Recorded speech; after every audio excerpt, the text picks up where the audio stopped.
안녕하세요. 현명한장 투자입니다. 오늘 준비한 주제는 바로 트럼프 대통령이 선택한 인물, 케빈 워시에 대한 이야기입니다. 시장에서는 그가 연준 의장으로 거론되면서 엄청난 공포감을 느꼈는데요. 과연 그가 정말 우리 계좌를 파괴할 진짜 괴물인지, 아니면 우리가 오해하고 있는 것인지, 그 정체를 제대로 파헤쳐 보겠습니다. 끝까지 시청하시면 시장의 맥락을 읽는 눈을 가지실 수 있을 것입니다. 최근 트럼프의 케빈 워시 지명 소식이 전해지자마자 금값이 급락하고 증시가 크게 휘청거렸습니다. 시장은 그를 이른바 울트라 매파로 규정하며 당장이라도 돈줄을 쥘 것이라고 지레 겁을 먹었죠. 하지만 여기서 이상한 점이 있습니다. 통화정책에 가장 민감하게 반응해야 할 국채금리는 정작 잠잠했는데 자산시장만 발작을 일으켰다는 것입니다. 과연 울고 싶은데 뺨 맞은 격으로 일어난 이 공포가 정말 합당한 것인지 냉정하게 따져볼 필요가 있습니다. 우리가 케빈 워시를 매파라고 부르는 데는 그럴싸한 이유가 있습니다. 2006년부터 2008년까지 인플레이션 파이터로서 매파적 성향을 보였고, 특히 2009년 하반기 경기 회복 초입에는 금리 인상을 강력하게 주장했습니다. 결정적으로 2010년 11월 벤 버냉키 의장의 2차 양적 완화 정책에 극렬하게 반대하며 시장에 깊은 인상을 남겼습니다. 돈 풀기를 반대하고 금리를 올리자고 했으니 겉보기에는 뼛속까지 매파인 것이 당연해 보입니다. 그렇다면 한 번 매파는 영원한 매파인 것일까요? 제임스 블라드나 닐 카시카리의 사례를 보면 2015년경에는 엄청난 비둘기파였지만 2022년에는 슈퍼매파로 돌변했습니다. 이들을 단순히 변절자라고 부를 수는 없습니다. 중앙은행 위원들은 고정된 이념이 아니라 당시의 경제 데이터와 상황에 따라 태세를 전환하고 유연하게 대응하는 것입니다. 따라서 케빈 워시의 과거 단편적인 주장만으로 미래의 정책을 섣불리 재단하는 것은 매우 위험한 접근입니다. 사람은 서 있는 위치가 바뀌면 하는 말도 바뀌기 마련입니다. 트럼프 대통령도 2015년에는 옐런 연준 의장이 저금리로 거품을 만든다고 강하게 비판하며 금리 인상을 주장했습니다. 스콧 베센트 재무장관 역시 과거에는 단기 국채로 경제를 부양하는 것을 비난했죠. 하지만 지금 이들은 그 누구보다 강력하게 저금리와 부양책을 원하고 있습니다. 결국 과거의 매파적 발언만으로 이들이 무조건 긴축을 고집할 것이라 지레짐작할 필요는 없습니다. 그렇다면 케빈 워시는 왜 그토록 양적 완화에 반대했을까요?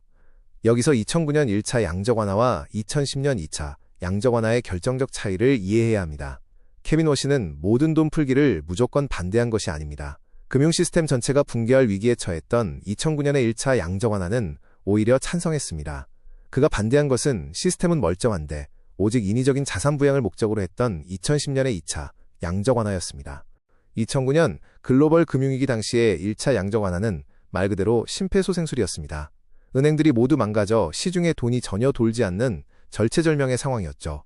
연준이 최종 대부자로서 마치 골키퍼처럼 뛰어나와 금융 시스템을 방어해야만 했습니다. 이때 케빈 워시는 이것이 연준 본연의 임무라며 흔쾌히 찬성표를 던졌습니다. 즉 시스템 붕괴를 막기 위한 필수적인 유동성 공급에는 전혀 반대하지 않는 합리적인 인물입니다. 반면 2010년의 2차 양적 완화는 마치 건강한 사람에게 억지로 놓는 스테로이드 주사와 같았습니다. 시스템 리스크는 사라졌는데 단지 경기 회복이 느리다는 이유로 막대한 돈을 주입했죠. 장기 국채를 사들여 금리를 인위적으로 누르고 투자자들이 위험 자산으로 이동하게 만들어 자산 버블을 유도했습니다. 케빈 워시는 이를 두고 연준의 권한을 명백히 넘어서는 시장 조작이라며 강력하게 반대한 것입니다. 결론적으로 케빈 워시는 돈 자체를 싫어하는 맹목적인 긴축론자가 아니라 명분 없는 낭비를 극도로 혐오하는 원칙주의자입니다. 그의 철학은 명확합니다. 금융 시스템이 위태로울 정도로 위급할 때는 최종 대부자로서 발 벗고 나서서 돕지만 평상시에는 인위적인 자산 펌핑을 멈추고 온전히 시장의 자정작용에 맡겨야 한다는 것입니다. 시스템 안정이라는 굳건한 저울추를 중심으로 움직이는 실용적인 인물이라는 점을 기억해야 합니다. 그럼에도 불구하고 지금 시장이 가장 두려워하는 걱정거리가 있습니다. 현재 연준의 대차대조표는 여전히 비대하게 부풀어 있는 상태입니다. 과거부터 무분별한 돈 풀기를 비판했던 그가 연준 의장에 취임하면 곧바로 자산을 대폭 축소하는 급격한 양적 긴축을 시작하지 않을까 하는 두려움입니다.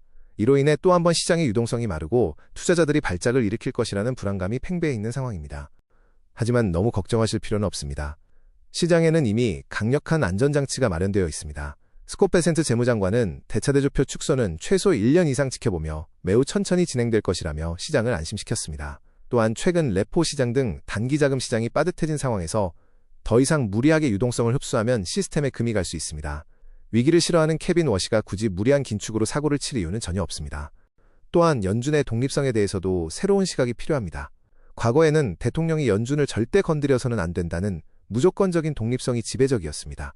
하지만 트럼프와 워시의 새로운 시각은 다릅니다. 파월 의장이 인플레이션 예측에 실패해 시장에 큰 충격을 주었듯 무능함이 독립성이라는 방패 뒤에 숨어서는 안 된다는 것입니다. 주주가 경영자의 실적을 냉정하게 평가하듯 연준 역시 그들의 정책 결과에 대해 합당한 책임을 져야 한다는 뜻입니다. 그래서 케빈 워시를 단순히 매나 비둘기로 분류하는 것은 무의미합니다. 그는 차라리 화려한 공작새에 가깝습니다. 고정된 이념에 얽매이기보다는 햇빛이 비치는 상황과 조건에 맞춰 유연하고 현실적으로 대응하는 전형적인 실용주의자입니다. 시대의 흐름과 경제 지표, 그리고 시스템의 안정성을 최우선으로 고려하여 가장 합리적인 선택을 내릴 인물이라는 점을 제대로 파악해야 시장의 변동성에 휩쓸리지 않습니다. 만약 케빈 워시의 원칙 때문에 연준이 직접적인 양적 완화를 꺼린다면 트럼프 행정부는 어떻게 대처할까요? 그들은 이미 연준을 우회하여 재무부 주도로 모기지 담보부 증권을 매입해 돈을 푸는 플랜을 가지고 있습니다.